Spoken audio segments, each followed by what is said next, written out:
உங்களுக்கு பிடிச்ச செலிபிரிட்டி ஒருத்தரை நாங்க கூப்பிட்டுருக்காங்க, அவங்க ஆன் த வேல வந்துகிட்டு இருக்காங்க. சரி வந்துட்டாங்களான்னு போய் பார்ப்போம்.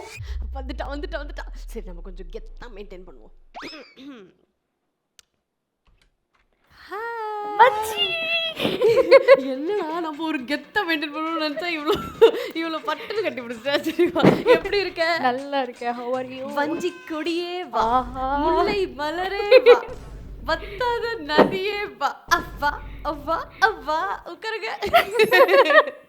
ஆக்சுவலி வந்து நான் நிஜமாவே உன்னை வந்து ராஜராணி 2ல சீசன் 2ல வந்து நம்ம 2 பேரும் பார்த்தது. அதுக்கப்புறம் நான் வேற சைடு ப்ராஜெக்ட்ஸ்ல பண்ணிட்டு இருக்கேன், நீங்க வேற சைடு ஹீரோயினா கலக்குன்னு கலக்கிட்டு இருக்கீங்க. அதுக்கப்புறம் இப்போ ரொம்ப நாள் கழிச்சு நம்ம ஃபோன்ல தான் பேசிப்போம். இன்னைக்கு தான் வந்து நேர்ல பாக்குறோம். ஆக்சுவலி அதுக்காகவே ஒரு பெரிய hug, because I really missed you you know. நிஜமா நானும் தான். ஏன்னா அந்த டைம்ல எல்லாம் காலேஜ் டேஸ் மாதிரி ஒரு மாதிரி சூப்பரா ஃபன் பண்ணிட்டு ஜாலியா இருந்துச்சு. கரெக்ட். ஆக்சுவலி மக்களே, இது வந்து ஒரு நிறைய விஷயத்தை பத்தி பேச வேண்டியது இருக்கு. சீசன் 2 ராஜராணி பண்ணும்போது